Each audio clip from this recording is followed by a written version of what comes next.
let's look at what Republicans have been up to in the last few weeks, shall we? First of all, in Florida, the Republican-dominated state legislature passed the so-called Don't Say Gay bill. Basically, this curtails teachers' ability to discuss any LGBTQ issues in the classroom.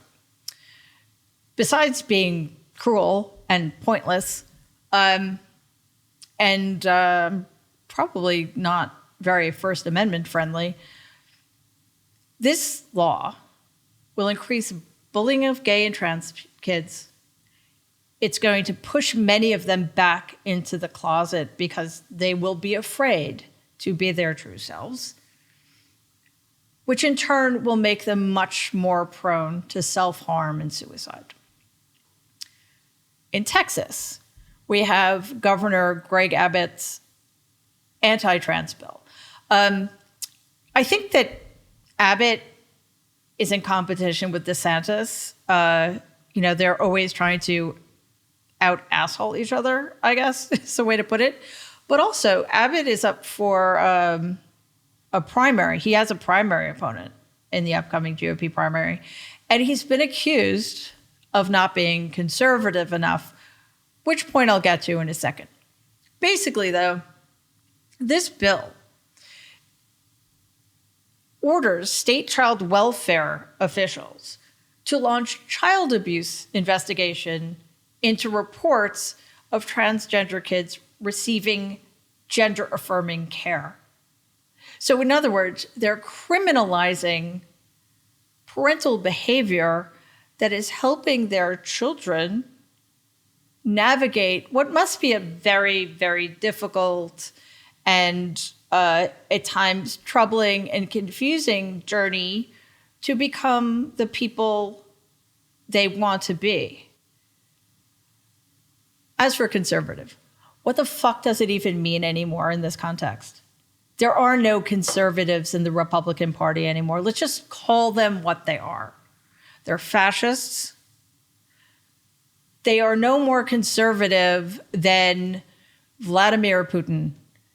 All they care about is power, cruelty, and sticking it to liberals. That's really all they've got. So I really wish the media would stop using that word to describe Republicans. It's absurd. Then we have the America First Political Action Conference. And one of the worst members of Congress, and that's really saying something. It's quite a competition they have going on over there. Marjorie Taylor Greene was there. I cannot stand talking about this woman.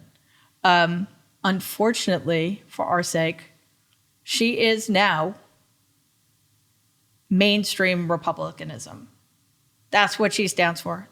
She is the representative of what today's Republican Party stands for.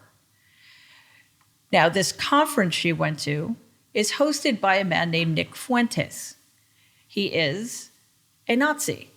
He is pro-Hitler, basically. So, why is it okay for a member of Congress, a sitting member of Congress, let's leave aside all the other horrible things she's done before, why is it okay for her to go to a conference that is organized by a neo-Nazi white nationalist and pay no price for it? Then, of course, there's Russia. That was a rhetorical question, by the way. She pays no price for it because the Republican Party is perfectly fine with this kind of behavior because they think it plays well with their base, which says everything you need to know about the Republican base. Then there's Russia. Steve Bannon, the man of 3 polo shirts, has a podcast called War Room. It finishes in the top 10 on Apple Podcasts almost every week. And it is nothing but grievance and misinformation. He recently had on as his guest Eric Prince, who is a mercenary. And they basically spent their time talking about how great Vladimir Putin is because he's anti-woke and he's anti-LGBTQ+. So this is what the Republican Party has been up to. And then, of course, we have people like Tom Cotton, who, for some bizarre reason, thinks he's going to be president someday, refusing to respond to questions about the fact that the leader of his party is praising Vladimir Putin for being smart because of the way he illegally invaded Ukraine. They're saying that it's President Biden's weakness that led to Putin's invasion. They say that Putin never would have invaded if Donald Trump were still in office because, of course, he wouldn't have had to. Donald did more to destabilize the Western alliance than any illegal war of aggression would have. So we need to remember that the Republican Party, as it is currently constituted, is a party that has nothing to offer you but lies and cruelty. So to those of you who continue to vote for these anti-American, anti-democracy bigots, it's down to you. You know who you are. You know who they are. Yes, the Republican Party is doing its best to implement draconian voter suppression laws so we won't be able to outvote them, even though there are so many more of us than there are of them. But if it weren't for the party's rank and file, if it weren't for the Republican voters who time after time after time vote knowingly for these anti-American, anti-democracy bigots who do nothing but lie, who do nothing but enact bills that are cruel to our children, that are cruel to women, that are cruel to people of color, if you didn't vote for them, nothing the party does would matter because they would never be able to hold office again. So please, wake the fuck up, or at least be honest about what it is you're actually voting for, and own it.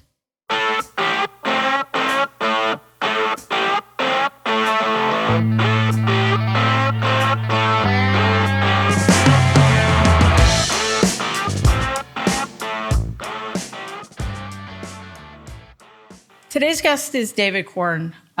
Given everything that's going on in the world, specifically with Russia and Ukraine and the Republican Party, I could not think of a better guest to have to discuss everything. David, as most of you know, is Washington bureau chief for Mother Jones. He's also an MSNBC analyst. He's written 3 New York Times bestselling books, most recently with Michael Isikoff, Russian Roulette, the inside story of Putin's war in America and the election of Donald Trump. He's also the proprietor of the newsletter Our Land, which is an absolutely essential read. David, thank you so much for being here. Good to be with you, Mary.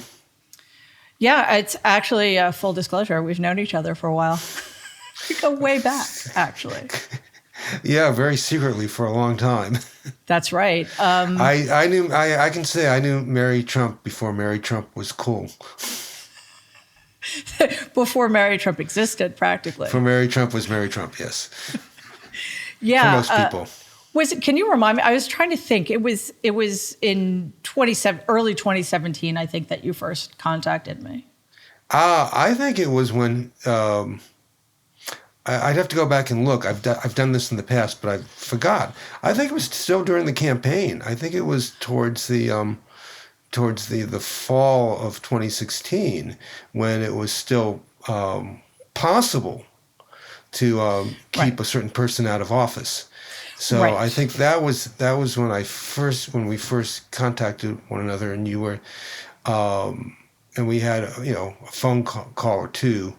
But you were not ready to speak publicly, and I'll never forget. I think this was probably in the first phone call, in which you told me Donald Trump is not the most evil person in the world. Fred Trump is, and as you've written in your book, and people know by now, your perspective was such that Donald Trump was a deformed human being. Mainly because of partly because, or whatever, you can decide nature versus nurture, because of his relationship with his father and how his father had destroyed his older brother, which again you recount very well in your book. But I just remember just hanging up the phone and saying, "Wow, this is a hell of a story," and one of the best stories that I never got as a journalist. I still feel bad about that, but one of the reasons that is because as I told you, I have been reading your work for a very long time, which is the only reason I answered your call. If I felt like a rock star was calling me, so I just wanted to speak to you. But you had been really focused on Russia, unlike most of your counterparts, and I clearly didn't have anything to add to that particular conversation. And as I've mentioned to you, since I didn't have any proof of anything except my opinion about my family, my analysis about my family, but your work back then, it made me crazy because it was so well documented. You're a brilliant writer, and it felt like it wasn't getting any play, and I couldn't understand why. Well, I just felt that way throughout that whole campaign. Yeah. That and me and other colleagues at Mother Jones, and there were a few other reporters out there, but we kept digging into, Trump's past, whether it was his mafia connections, his being a deadbeat, his penchant for lying under oath in depositions. We just, every week or two, we just had a new big blast at something, and of course we also looked at his misogynistic remarks about women. This was before the Access Hollywood tape came out, but we found old, audio and video recordings of him on the Howard Stern show and elsewhere, where, he said again and again things that would have just destroyed any other candidate, that were just awful, showed a true misogyny. I had tapes of his lectures in which he talked about, how the thing that he cares most about in life is revenge. I mean, there were just so many things, either of personality or temperament, careless remarks he had made about nuclear weapons and nuclear war, and of course, legal issues involving the mob and his own business dealings. And then there was the Russia thing on top of all that. So, we talked about, we dug into some of his loans and his finances, and it looked to us at the time and that there were gigantic conflicts of interest with foreign money and foreign enterprises that he had back then, maybe or maybe not related to Russia, but just in and of themselves with Deutsche Bank and other things. And I remember a couple months after Trump became president, I was at one of these fancy Washington soirees, big gathering, and this woman who was a pretty senior editor at the Washington Post, who I'd known for a long time, who is a hell of a reporter and a really good editor there. I mean, I've been very impressed with her work for years, came up to me and said, you guys were really on top of a lot of this stuff, the conflicts of interest and other things, and we're just catching up with you now. And I said, well, that's great, but it's a little late to be catching up on some of this stuff. It was just, a combination of covering him as a reality TV star, not believing he's going to win, and not treating him seriously. Yeah. And of course, this goes back to something that a lot of people in the press don't want to talk about, the Russian operation. Because if you remember, and this is why I write about this in Russian Roulette, and I've always argued that I think the Russian attack on the election was determinative. I think it was a decisive factor, not the only one, but in an election this close, there are 12, 15, 18, whatever decisive factors. And one was this Russian attack because for the last 4 weeks of the campaign, starting on October 7th, 2016, almost every day, WikiLeaks put out a leak of information. It's not even a leak. It was stolen goods from John Podesta's emails. And the political press went gaga over that each and every day. And the idea that this was part of a Russian information warfare attack on the United States was secondary. They didn't cover it that way. It was like, ooh, look what someone in Clinton land said something bad about somebody else in Clinton land, and it's in the emails, and and that was just the utter focus. And I remember at the time just wondering why the fact that the United States was under attack, cyber attack, by a foreign adversary was not getting more attention. And so there were just so many things during the 2016 campaign that the media failed to cover, did not cover well. And we, know what happened. Yeah, we do.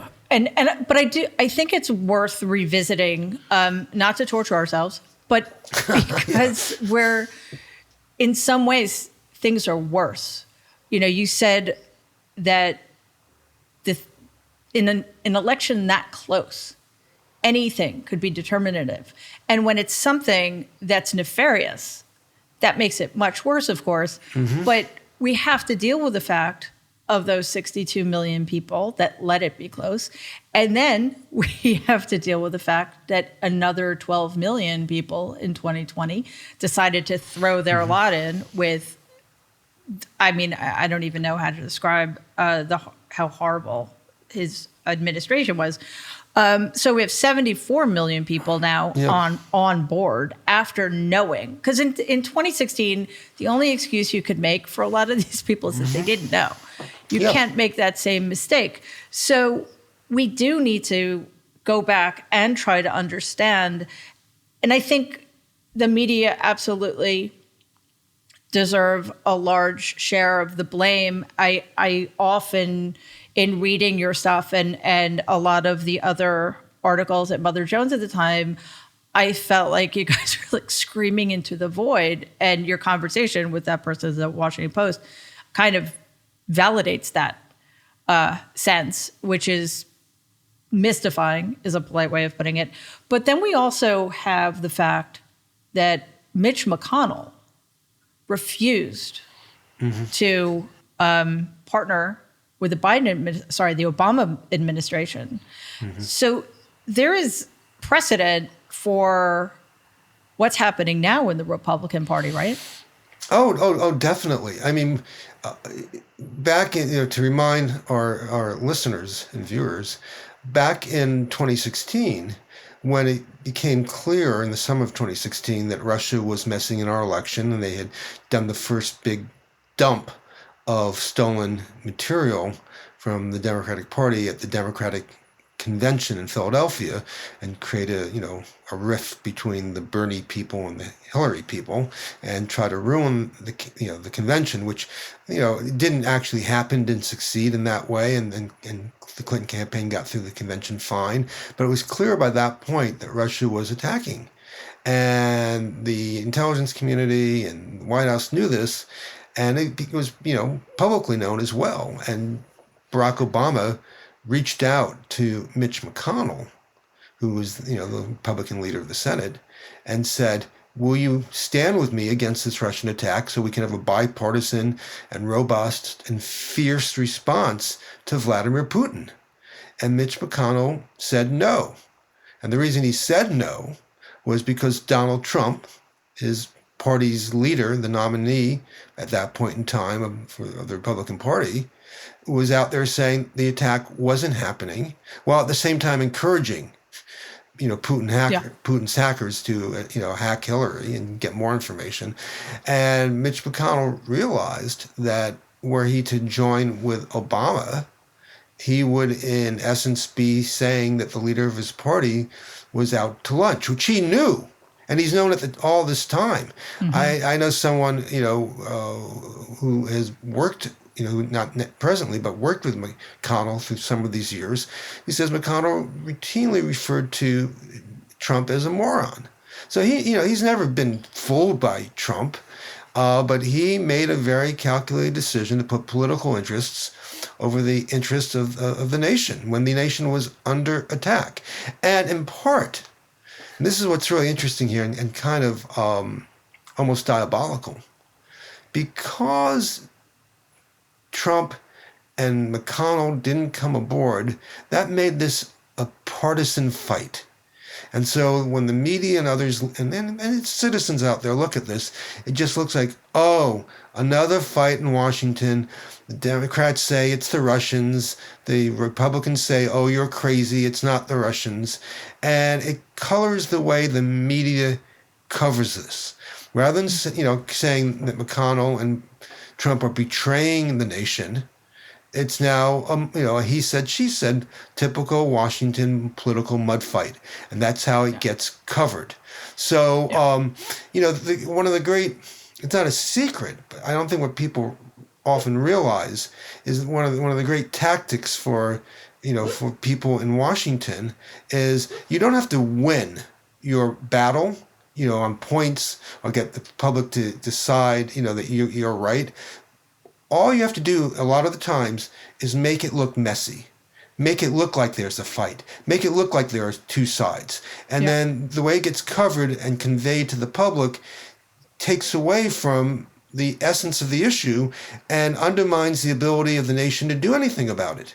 That's, with climate change, you don't have to prove that it's not happening. You just have to raise questions and say there's a debate over this, even though there's not really a debate.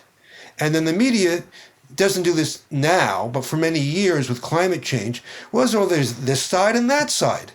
Yeah. And, one side was 95%, the other side was 5%. But the way they cover it and the way it gets out to the public is, there's a fight over this, a debate over this. I don't know enough, so I can disengage. And that was kind of what Mitch McConnell did with the whole Russian attack. And as we see, to bring it up, presently, which I've been, tweeting about and writing about the past couple of days, is that we let the world down. Vladimir Putin attacked the United States in 2016, and we didn't do that much about it. There were some sanctions after the election that Obama put on and that the Trump administration kept over Trump's own objections in some instances. But we didn't do that much. We didn't call him out forcefully. We didn't recognize it as a country. And so we had the ability to stand up to Putin at that point in time and tell him that you can't get away with this stuff, and also warn the rest of the world. This is the type of thing this guy does. We all have to band together, because if he does it to us, he's going to do it to you. And so I wrote a piece a few days ago saying how we let Ukraine and the world down. And it wasn't by what we did in policy in the last couple of years leading up to this moment, any of Biden's decisions. It was when we were attacked by Vladimir Putin, we did not fully acknowledge it or respond vigorously enough. And that's how we let ourselves down and let down the rest of the globe. Right. And, you could argue that the ground was softened before that with our very weak response to the invasion of Crimea and other kind of, I guess, in retrospect, you could say disastrous inability to take advantage of certain opportunities we might have had to crack down harder. But as you said in this recent article, you draw a straight line from our inability or unwillingness to protect ourselves in 2016. And I often thought, okay, so McConnell said no. So what? Yes, all right, the media will start out making a partisan thing. But if we have proof of something, if we can convince people, but it's almost as if McConnell said no. McConnell, the greatest traitor to this country since Robert E. Lee, said no. So we're not going to bother, which was quite infuriating. But you also say, which I found really interesting, that the real Russian con was Donald's claiming it was all hoax. Oh, yeah. Because he kept saying it's a hoax, it's a hoax, it's a hoax. But that in and of itself was a hoax. The idea that there was a witch hunt was a hoax. It's like arguing that, it gets frustrating to argue that the sky is blue. But every investigation that's looked into this, whether it was the House Intelligence Committee, even when it was run by Republicans, and the Senate Intelligence Committee, when it was chaired by a Republican, the intelligence community itself, Robert Mueller, and several, they all say that Russia attacked the United States, and they all describe exactly what it did, and it did even more in terms of the social media front with Facebook and YouTube and other things than we realized at the time, because it was beyond the hacking and the leaking operation. But this happened, okay? But Trump just says it's a hoax. It's a hoax. Now, some people might say, well, he's referring to the idea of collusion. That was the hoax. Well, actually, no. Now, was there direct collusion in which he plotted together with Moscow? There's no evidence of that in terms of particulars, but we know from emails that in early June 2016, the Trump campaign was told that the Kremlin wanted to help. They sent over an emissary, said she had dirt on Hillary Clinton, which they said was useless, if that's the case. But they're told in these emails, the Kremlin wants to help you. And even after that, anytime there's talk publicly about the Russian attack, they say, no, it's not happening. You're making this up. They are covering and denying an attack that they actually had more reason than anyone in the world to know was underway. And of course, Paul Manafort, the campaign manager, was in touch with Konstantin Kilimnik, an old business partner, who now the U.S. government says was a Russian intelligence officer. Now, a lot of that is still kind of murky, but there were many contacts between the Trump campaign and Russians while this was going on. But even just think about it, look at it this way. If you're Vladimir Putin and you're running this operation and you say it's not happening, and Trump is out there saying, it's not happening either. If I'm Putin, I'm saying Trump is giving me a green light. And of course, He said he encouraged people. So it happened. Trump participated by aiding and abetting it. There was no hoax here.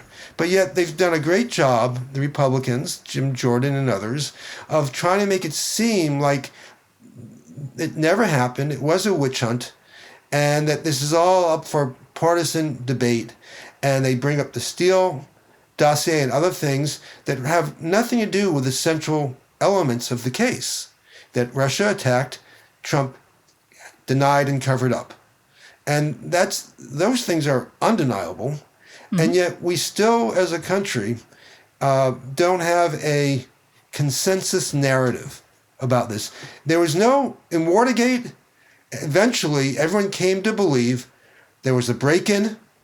There were tapes that mysteriously got erased, and that Nixon helped cover up the investigation of the break-in, that he abused his office.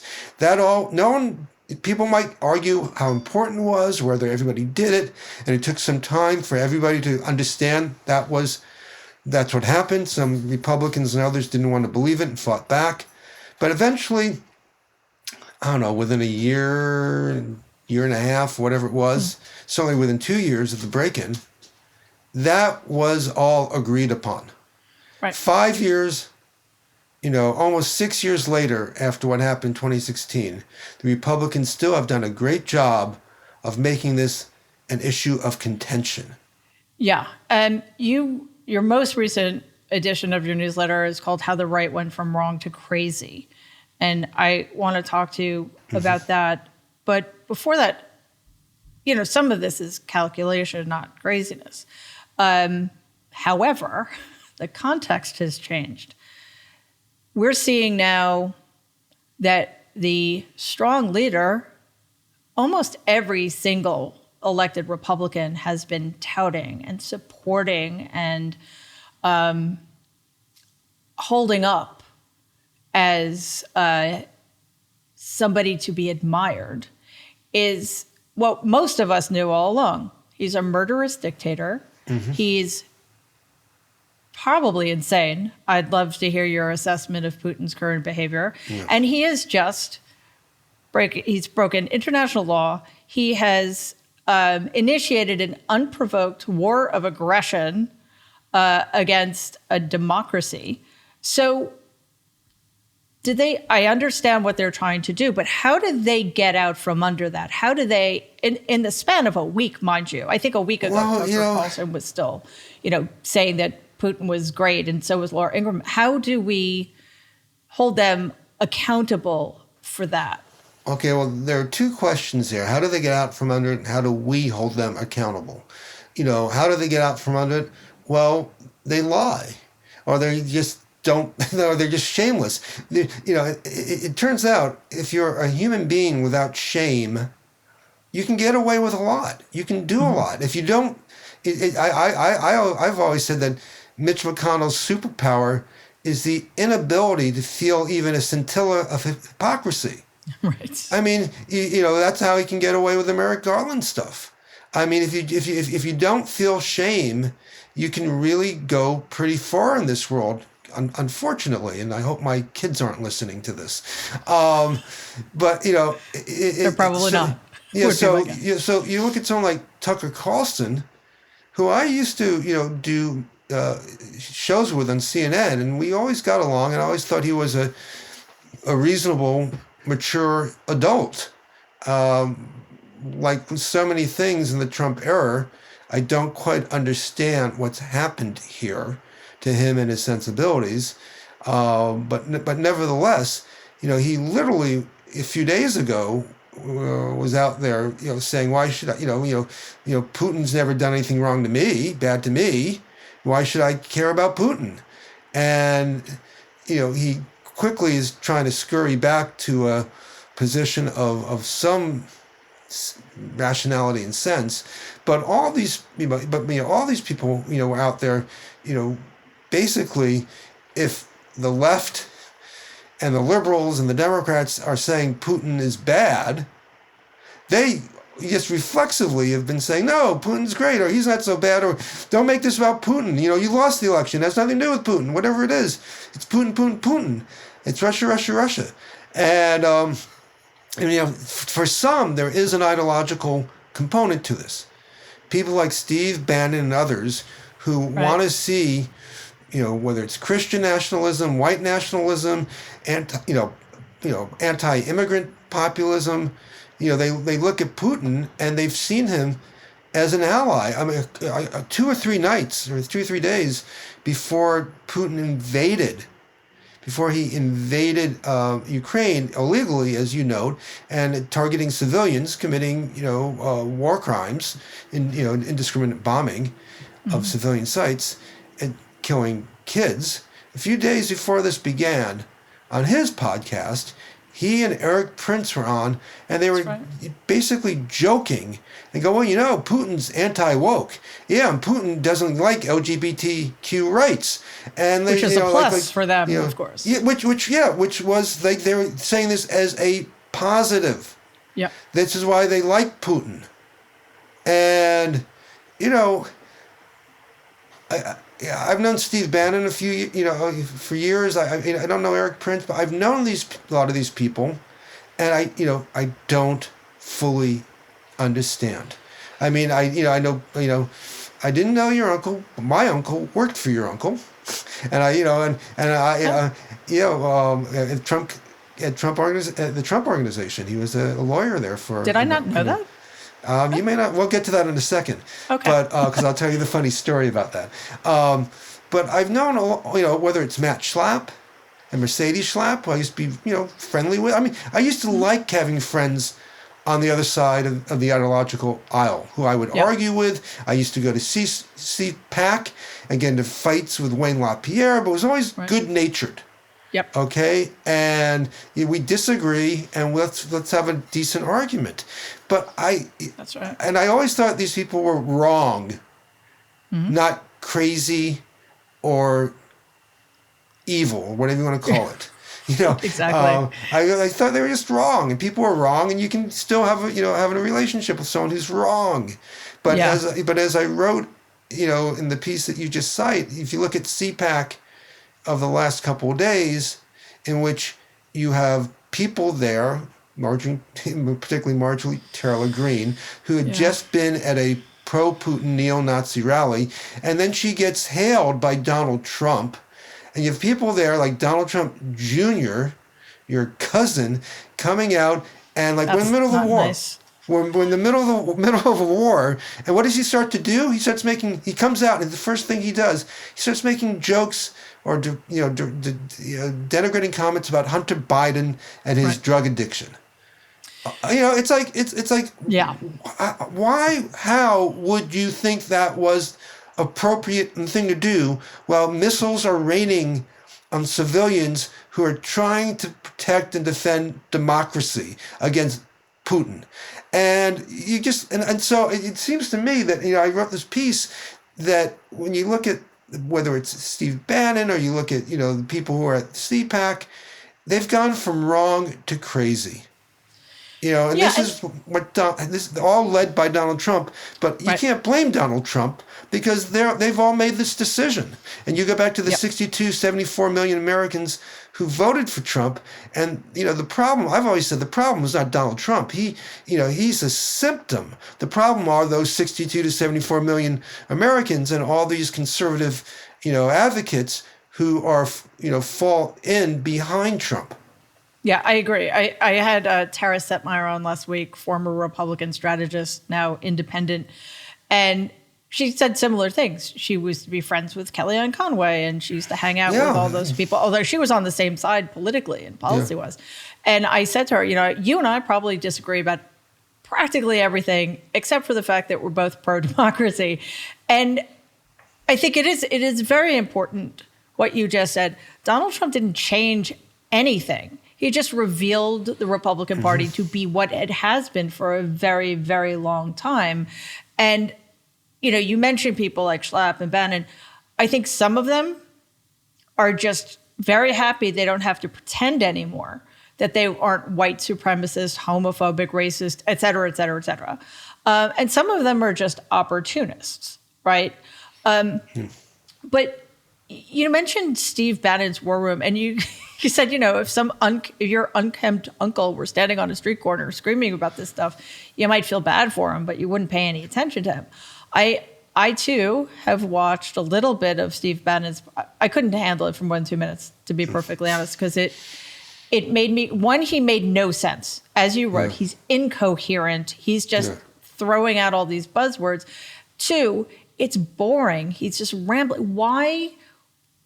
What is it about the right that their standards are so low that Steve Bannon, of all people, is somebody who's actually changing minds? And you're right. It's not Donald's fault. It's not Bannon's fault, just as it isn't Rogan. I think it was Elie Mystal on Twitter said, it's not Rogan's fault. These people were looking for him. He didn't change anybody. They sought him out. And the same could be said on the right. However, the people they choose to listen to are just, I don't even know what the words are. I mean, we are learning a lot, unfortunately, about our fellow Americans. And it seems in some ways that, I don't know if we've fully processed it, that what drives people might not be economic interests, might not be political positions, even ideology, but for a lot, it just seems to be this sense of grievance, cultural grievance. It's not, Trump was not brought to office by people who were pissed off because they didn't have better paying jobs. I mean, there are obviously some people in that category, but a lot of it is just people who are who are angry at what they think are the enemies, liberals and academia and Hollywood and people who raise issues. If you're racist or if you're homophobic or if why can't I use the N-word, as Joe Rogan kind of wants to do? Why can't why do I have to be polite to somebody who's gay? Why do I have to and they start feeling besieged, and they that resentment part, whether it's racial resentment, cultural resentment, becomes just this incredible driving force that leads to not productive policy discussions, but angry politics in which you demonize the enemy rather than debate the enemy. And the most important thing is not even that you end up in a better position, but that somehow they end up in a worse position. Exactly. And that's right. And that's, Heather McGee of Demos Project wrote a book, that played off this wonderful not a metaphor, but she used it as the organizing analogy. And I forget where it happened, but there, someplace in the South, I presume, where they opened up, integrated swimming pools, and the white population decided it was better they shut them down. They'd rather have no swimming pools. That's right. Than if they had to be integrated. So their own interest of having a swimming pool was less, where they put behind their grievance or their racial resentment to stay separate from the black community. And we're seeing a lot of that, a lot of different versions of that type of thinking and feeling and emoting in the Trump years now. And I find that incredibly difficult in terms of figuring out what do you do with it? How do you respond to it? Because if you go out and say, but we have a better healthcare plan for you, or we have better retirement security, or how about universal pre-K, or how about expanding Medicare so that you get better dental coverage? I mean, in West Virginia, 25% of seniors don't have teeth. And so what if we gave you teeth? Wouldn't you like to have teeth? I don't think that addresses some of these very strongly held impulses and feelings. Right, because they would say, well, are black people going to be able to get them too?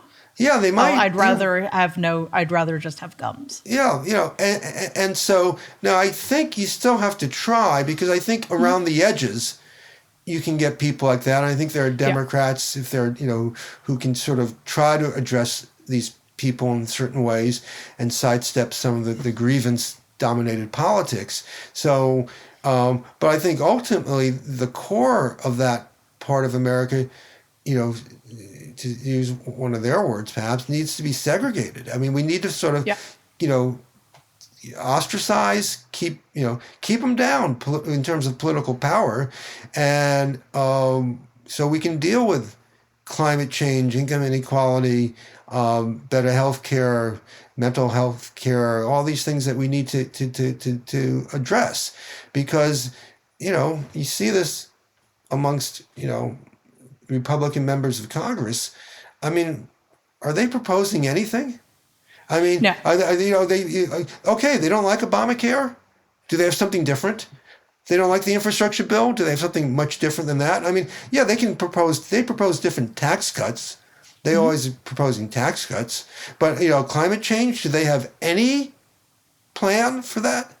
No. So, it's like, okay, in years past, Bob Dole and George McGovern would sit down together on some policy matters, healthcare, nutrition, food security, and they would say, okay, what do you want? What do I want? I hate that. You hate this. I'll drop this. You'll drop that. But you'll give me this. I'll give you that. And we'll come up with something that may not, be perfect or fully address the issue, but it does something better than nothing. And we don't have any of that now.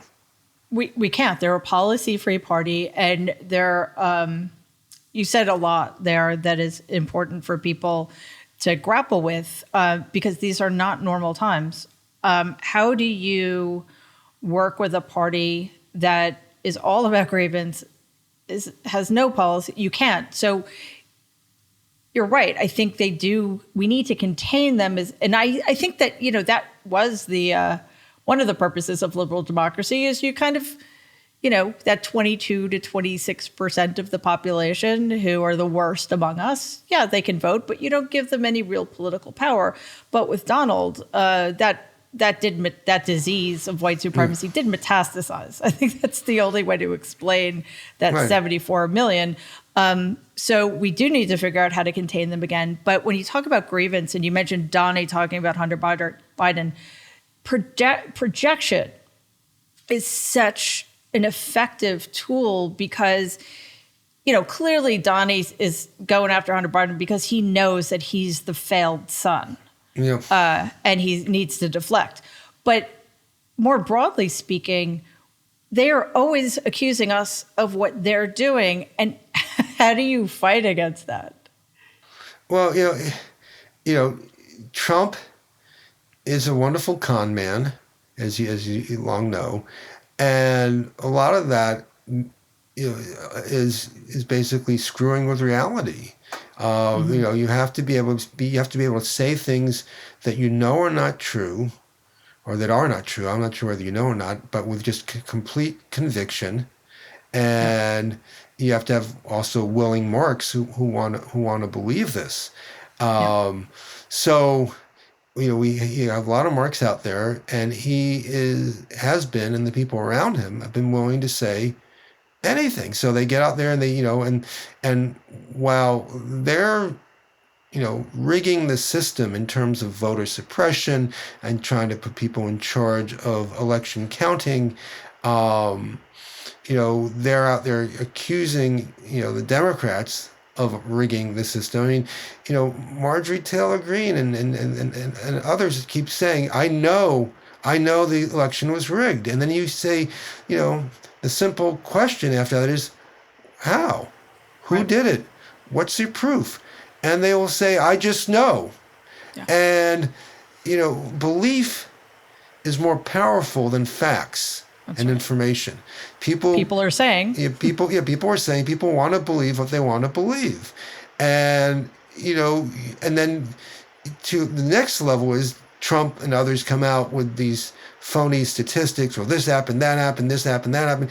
And you can go and debunk each and every one of them, but it gets really exhausting. He spent, I don't know, was it like an hour and a half at the rally on January 6th, going through every cockamamie false fact and statistic that he purported was proof that the election was stolen. And, who has time to stand up there and say every single one of these things are wrong, but even more importantly, the audience he's talking to won't hear that. Mm-hmm. And a lot of social science research of the last 10, 20 years shows us that if you confront people with evidence contrary to what they believe or what they want to believe, they actually dig in their heels more so. That's right. So how it's a tremendous paradox here. We think, and I'm a journalist. I'm supposed to believe in the power of information and truth, but it turns out that if someone doesn't believe in climate change and you hand them the latest reports from scientists, they read it and they even more believe their false belief from the past, because you're challenging them, and so they hang on, or they cling bitterly, as Barack Obama might say, to these notions. So it means that a con man, be it P.T. Barnum or Donald Trump, really can have a strong advantage if they're selling something that somebody wants, that if someone wants to believe.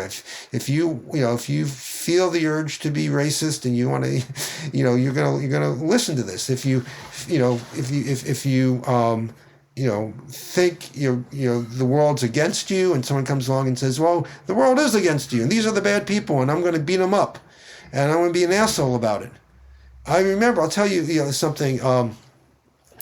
A few months before Trump announced for president in 2015, I was talking to one of his key advisors, who at that point I knew pretty well and was friendly with, and I said, okay, all the things out there, all the opposition research and such, his connections to the mob, his personal life, his finances, his bankruptcies. What is it you're most worried about? Becoming a campaign issue and holding him back. And he said, none of it. I go, what do you mean, none of it? He goes, we're not worried about any of that. I go, well, why not? He goes, it's quite clear. Either voters are going to want an asshole to be their president or not. And so they're either going to want someone who, says the things he says, gets in the fights he's gotten into, has unsavory connections, screws people over for his own benefit. They're either going to want someone like that fighting for them and beating up the people they don't like, or not, because we're not going to be able to present him as anything other than that. I mean, they were pretty clear on that. So, they had not done any of their own opposition research. I mean, they probably would have preferred for the Access Hollywood tape not to come out. But other than that, they didn't seem to be worried about the real Donald Trump being revealed. Well, I think that was prescient, and I actually disagree. I think ultimately the Hollywood Access tape helped him because it was on brand, right? And I think the only thing that person got wrong is that people are more interested in having somebody to beat up people they don't like than having somebody who would help them. But, that's a different issue. I do want to talk to you about, how things are potentially going to play out in the next couple of years. But I want to get back to Russia and Ukraine for a couple of minutes. I hear people, or I see people on Twitter often saying, if Donald were still president, Putin never would have invaded Ukraine. And the answer, of course, is, of course he wouldn't have, because Donald was doing a very good job trying to destabilize the Western alliance. Isn't that right? I mean, I think Putin was getting so much out of that. He was denigrating NATO, talking about even pulling the U.S. out of NATO to some degree. He was empowering or helping the illiberal forces that had been creeping into Europe, particularly Orban in Hungary, who's now turned against Putin, right?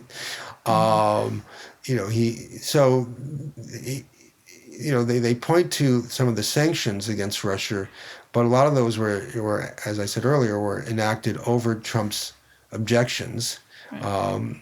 And he never really called for Putin to get out of Ukraine, which he had already invaded 2 years before the 2016 election. So, I mean, and of course, he let Putin off the hook for his own attack on Trump's own country. Right. So, I mean, there's no telling what would have happened in this point, but it's pretty clear that I reject the fact that this was precipitated, entirely by Ukraine, wanting to join NATO or the EU and move closer to the West. Of course, there's an element of that there, but had Trump been president, through those years, it would have been, I think, harder for them to try to even express that thought, because NATO itself was in chaos. So exactly. If he was there, and he showed no signs of standing up to Putin. So if this is something that Putin wanted to do, and let's look at another example. It's in a different part of the world, but when President Xi was talking to Trump and told him that he was going to round up the Uyghurs and put them basically into concentration camps. According to John Bolton, who was there, he writes about this in his own book, Trump said, fine, do what you got to do. So here was a repressive leader about to engage, amplify or up the ante on the genocide underway in China, and Trump didn't tell him no, didn't stand up to him. This is certainly in the category of it's pretty to think so, John Bolton was on TV today or yesterday, saying that Trump barely knew where Ukraine was and didn't care about it. The only thing that was important to him about Ukraine was squeezing it to get dirt on Joe Biden. Again and again and again through that whole affair, we have people, who from the White House and the administration, who say that Putin didn't really care about Zelensky or fortifying Ukraine against Russian aggression. He thought Ukraine was kind of corrupt and that they were against him in some ways, and he believed these conspiracy theories that the DNC servers really ended up in Ukraine, all this complete bogus crap. So he was always suspicious of the Ukrainian government and Zelensky. He didn't really care about it and just saw them as someone he could lean on. So, they're going to say these things. They're going to say they're going to say that, we're talking, prior to the State of the Union, and they're going to, the Republicans are out there saying, the country's a mess. It's terrible. The State of the Union sucks. Well, go back just a year, and if you just want to use, two metrics, there are more people with jobs now and fewer people who are sick with COVID. Right. Okay, so just the two things that were destroying the country or really hurting us a year ago are better now. Now, is that all Biden's doing? I'm not going to say it is, but they're want us to believe that when COVID was running rampant, when we all were locked up for, not to forget about wearing masks in outdoor places, when we couldn't leave our homes and the economy was cratering and people didn't have jobs. Children couldn't go to school. Children couldn't go to school. And if you got sick, no one could come help you. I mean, they're saying that was better than what we have today, that Trump handled COVID correctly. They're going to say it. Of course they are. And just as they're saying that it's because Biden is so weak that Putin decided this was the perfect opportunity to invade Ukraine, which we also know is total bullshit, because these are the same people, we need to remind everybody, who could have gotten rid of Donald for betraying his own country by trying to withhold funds from Ukraine if they didn't dig up dirt, as you mentioned, on the person Donald perceived to be his greatest political opponent, Joe Biden. But it also, not that Republicans care about what's actually happening, but I am curious because, yes, Americans care about the economy. They care about mostly the economy, almost to the exclusion of everything else. But they also do care about, some of us anyway, care about our health and the health of our children and fellow citizens. But I'm wondering, because of what's happening in Ukraine right now, and because so much is being revealed about the cynicism of the Republican Party, do you think that this might be an opportunity to help Americans understand how important foreign policy is and diplomacy? And how do you think Biden has been doing on that score in terms of rebuilding the alliance and using diplomacy to get the countries standing back up? Well, I think he's done a good job of restoring, the relationships that were deteriorating due to Trump, particularly in Europe. And I think the Europeans probably like dealing with a grown-up. And I think during the Ukrainian crisis, it seems to me that he's done a pretty good job of helping to lead the, unified response. And I've been very, somewhat surprised to see some of the very swift changes in European attitudes towards sanctions and coming down hard on Putin. Not in terms of direct military confrontation, but just whether it's going after oligarchs and doing some I know Ukrainians believe that there's still more room here for tightening the screws further, but to get to this point, and one really has to wonder to what degree Trump would have been interested in this if he were in the office now. So I think Biden's done a relatively good job here of moving quickly and working with allies, and particularly since the Europeans, who are hit more by the blowback from sanctions than we are, we will get some of that, letting them sort of lead in a sense. They have to, we can't drag them into this. It won't work. There'll be too much friction and loopholes and dissent. But they've moved very fast, and there's been a tremendous amount of solidarity. And I think, Biden needs to, in terms of politics back home, just continually tell the story of what's happening about we have to have an alliance of democracies in this world, that the democracy is always under attack, and that for helping other democracies is good for us, and that it may take a sacrifice in some ways. With us, we're not sending troops and we're not putting lives on the line, but maybe if we have tough sanctions, gasoline prices will go up, and you talk about all the great patriots out there who talk about how much they love America and make America great, and they, that's all they care about. They would give their life for America. Well, if you would give your life for America, maybe an extra 50 cents a gallon. Now, I realize there are people out there for whom that is a tremendous burden, for economically. I mean, I barely drive during COVID.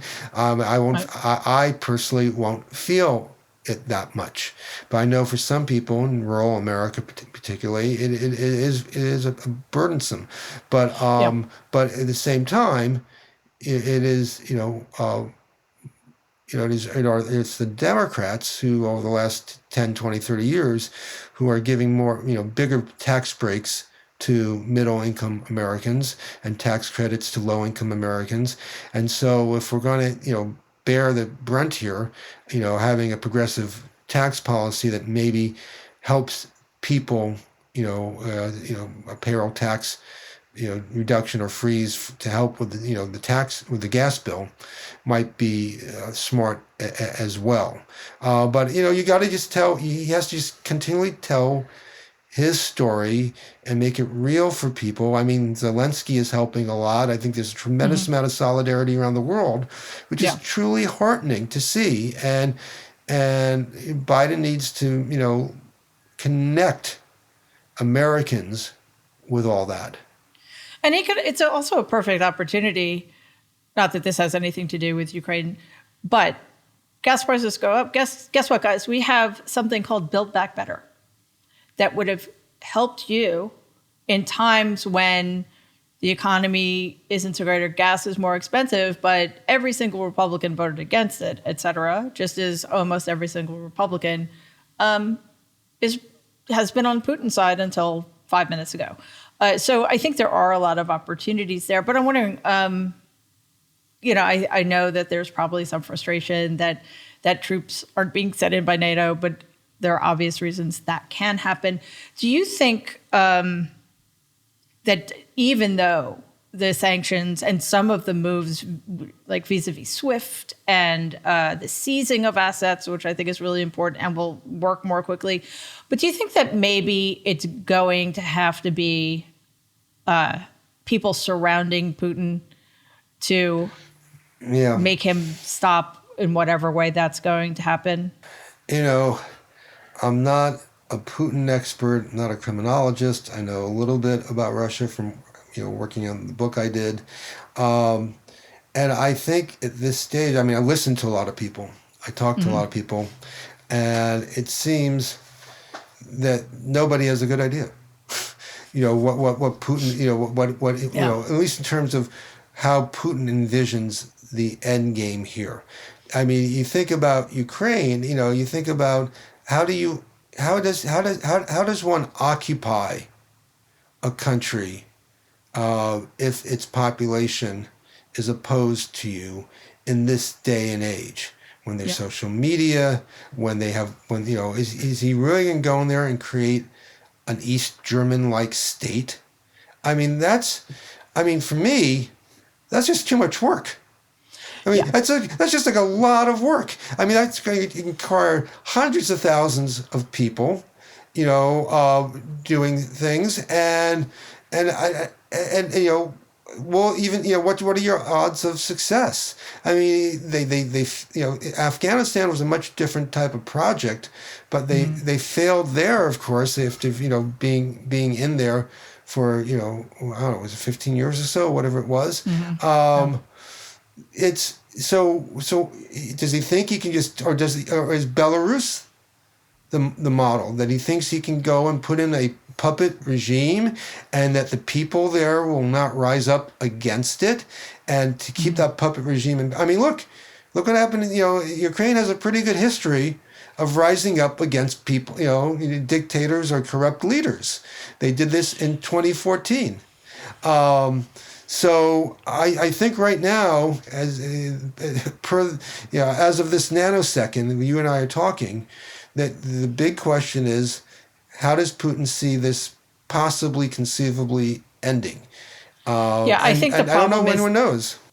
No, I think the problem is that he totally miscalculated and now has put himself in a position, which is actually the position I thought Donald was in the fall of 2020. If he thinks he's going down, he's going to take all of us down with him, which is kind of a grim thought. But I want to shift.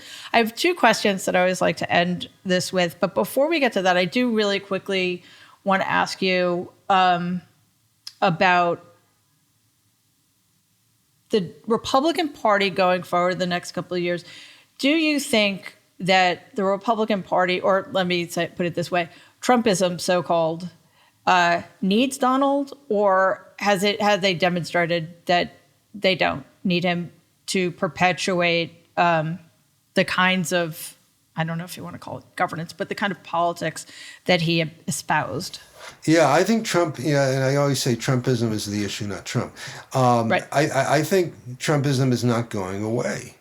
I mean, I think it will go away or will diminish if you just look at it demographically. It's a lot of old white people, but not all, but that's, predominantly or a good part of it.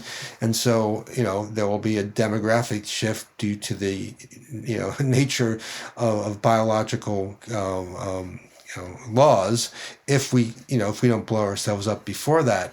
The Trumpist bloc in America is just getting older and less healthy. But it's, having gotten to this point, if you look at, this coming from the Palin rallies to the Tea Party to where we are now, it's very hard to see it going, reversing course.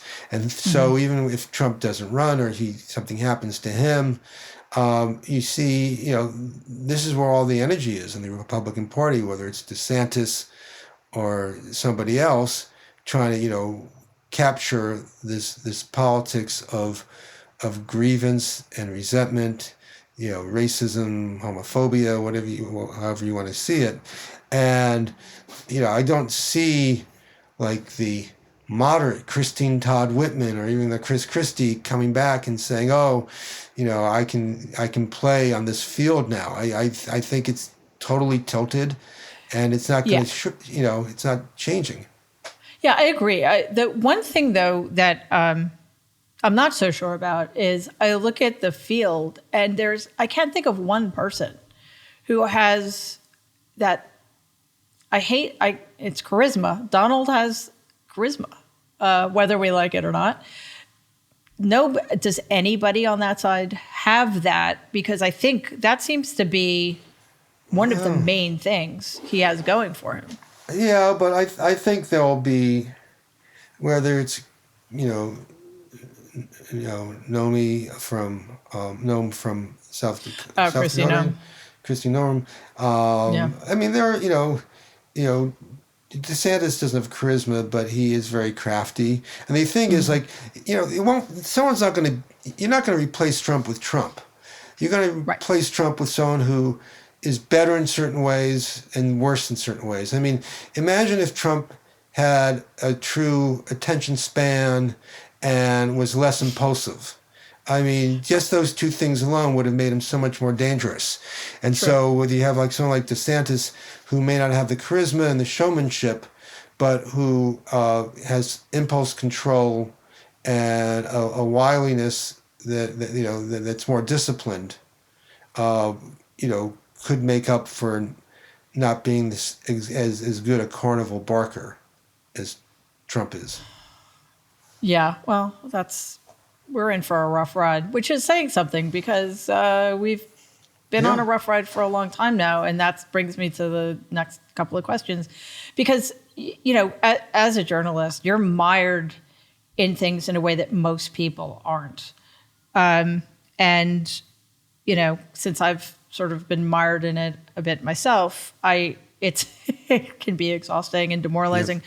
So what gives you hope, and how do you hang on to it under the circumstances? That's a very good question. Sometimes it's just blind false hope, just hope for hope's sake. It's like, why not hope? Because, fake it till you make it. Yeah, because it's just as easy to hope as to not hope. Exactly. Right? So, why, wallow? Part is just, sentiment, and temperament. But the one sign of hope is that there are still more of us than them. Okay, right. So remember after the 2016 election, everyone said, "Oh, well, how could we be in a bubble? We're in a bubble. It's so terrible. We're in a bubble." I'm saying, your bubble's bigger, and your bubble's better. Okay, right. And your bubble, isn't based on hate and grievance. So there are still, the political system is structured in a way that, certain minority interests end up having disproportionate power, and that's bad. There's a systemic and institutional roadblocks to having the more of us, implement and address our values. But nevertheless, we're not in a position where we're in a minority, so that gives you at least a fighting chance, and I mean that's kind of I guess the best ray of hope I can hang on to, even though you don't hang on to rays, and.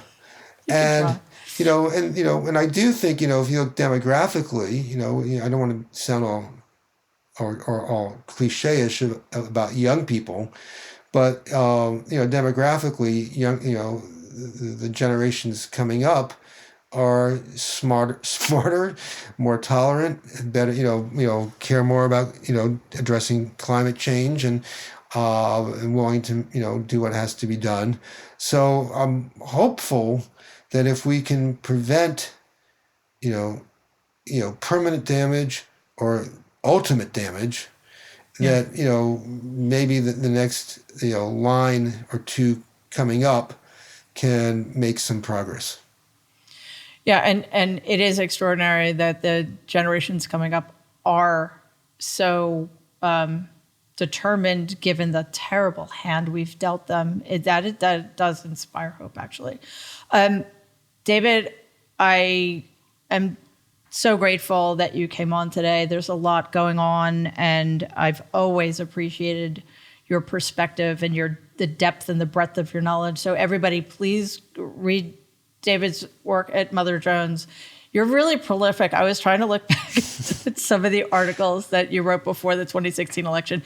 It took me like an hour and a half to get to them. And Our Land is exceptional. People. Let me tell people can go to exactly. Just go to davidcorn.com, and that's corn with a C. If you don't know, davidcorn.com, and you can sign up for a free trial subscription to Our Land. And if you want to start paying right away, you can do that too. But why not get it free for a couple of weeks and then decide to subscribe? Yeah, and it's worth every penny, honestly. It's one of my go-tos. How do people find you on social media if you're on social media? Yes, they can find me on Twitter at David Corn DC. Add the DC to the end of David Corn because someone beat me to David Corn. Damn them. So that's that. I have a Facebook page. If that's what you want to look, you can find me by searching me on Facebook. Find the Facebook page. But really, I'm happy to see you on Twitter. I'm happy to talk to you through the newsletter, which has a lot of audience interaction that comes with it. Excellent. David, thank you so much again. And we'll have to have you back on later. Sure. Always great to talk to you and see you, Mary. Good luck with everything. Thank you so much. Stay safe.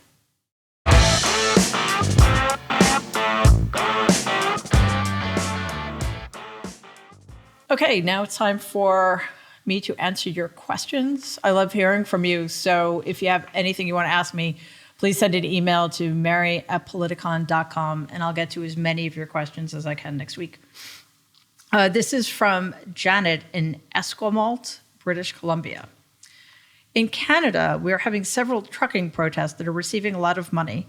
The Canadian banks have done an audit, and they say that well over half the support money is coming up for the United States. Why would the U.S. support our trucking protests? The U.S. is not supporting your trucking protests. The right wing, the Republican Party, is supporting your trucking protests because it creates chaos. It's a tool that they can use to make it seem like our democratically elected leaders are weak, to make it seem like things are out of control, all in the guise of pretending that their civil rights are being trampled upon or their constitutional rights are being trampled upon. Because I guess the ostensible reason for the protest was vaccine mandates, which, as we know, is complete bullshit. Luckily, though, it seems that whole thing has gone nowhere. The latest one from California was supposed to be in D.C. in time for President Biden's State of the Union, and I just think they just couldn't get enough people together. What a shame. Okay, from Maryland. Don't you think it's time for Schumer and Pelosi to step down? We need new young blood. Why won't they say we have inflation because of corporate greed and gouging? I could go on. Give me some hope. I think we could have a better Senate Majority Leader than Chuck Schumer. There are times when I'm quite honestly mystified by his seeming willingness to work with the other side, or in other words, to act as if we don't have the majority in the Senate, which we do. I know it's razor thin, but it's a majority. And I just don't think he's effective. Nancy Pelosi, on the other hand, is the greatest Speaker of the House in my lifetime, for sure. She has accomplished so much. She understands politics probably like nobody else. She is a master of her craft. And as long as she's willing to remain Speaker of the House, I see no reason that she should step down. She keeps her caucus unified. And as we know, being in the Democratic Party, being a leader in the Democratic Party is dealing with a very broad and diverse coalition. It's like herding cats, and yet she manages to do it time and time again. I think as far as inflation goes, corporate greed and price gouging, but the simplest, because we need to keep it simple right now, especially given the fact that the Republican Party is running with the inflation stupidity, is that it's rising worldwide. No one person can have any impact on inflation right now. So, and again, if we want to help people deal with inflation, we should pass Build Back Better, which not one single Republican wants to do.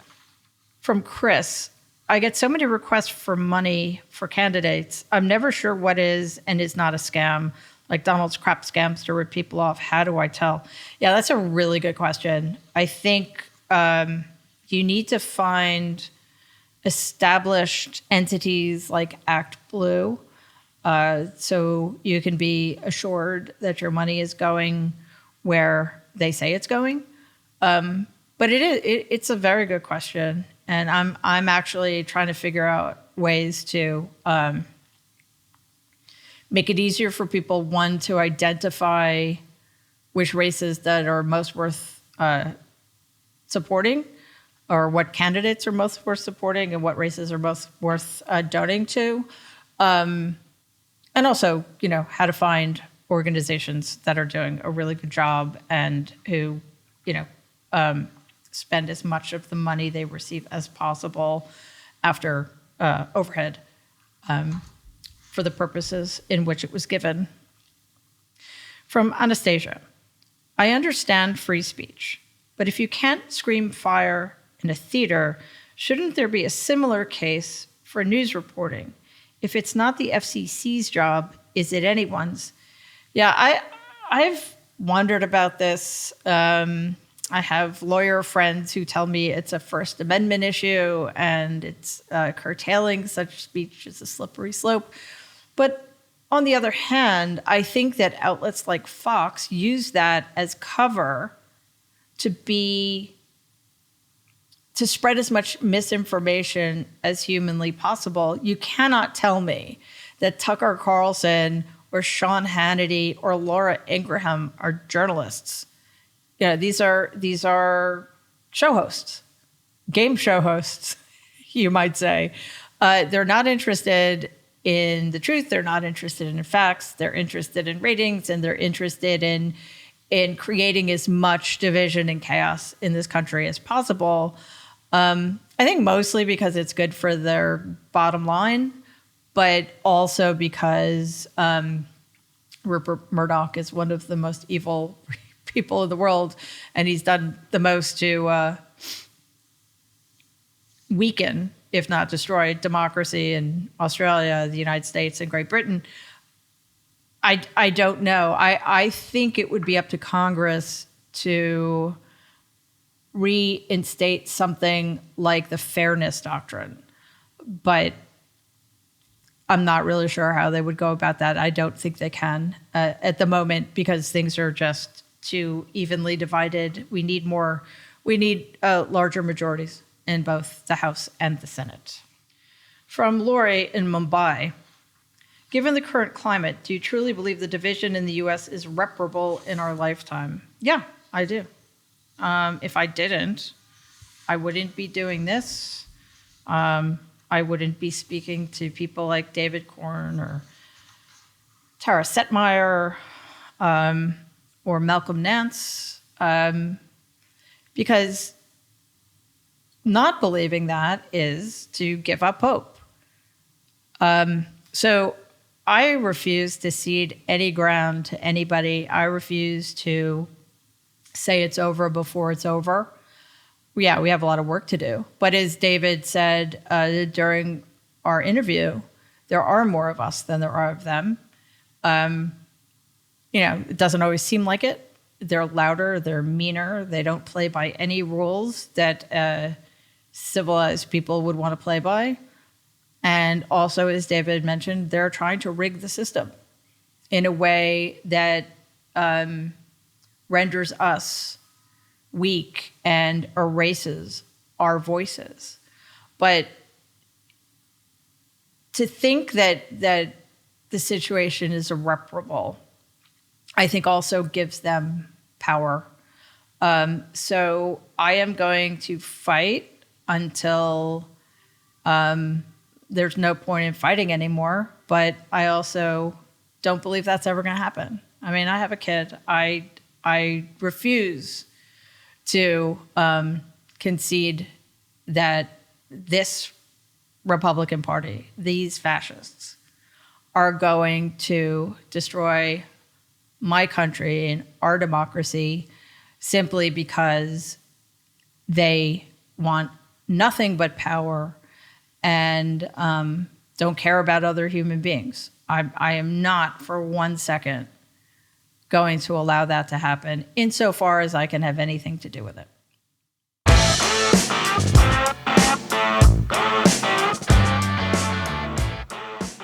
Thank you so much for watching this episode of The Mary Trump Show with me, Mary Trump.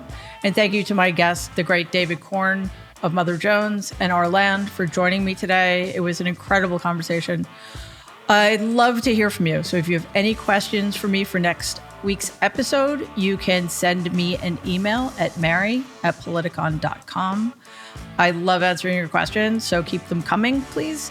And please watch us on YouTube. You can get there by going to youtube.com/politicon. And don't forget to like and subscribe. And also, please click the bell, because that way you'll be sure to get every new episode as it drops. You can also listen on Apple or wherever you get your podcasts, except, of course, Spotify. And be sure to give us a 5-star review, because it really helps other people find the show. Thank you again for joining us. I will see you next week. Stay safe.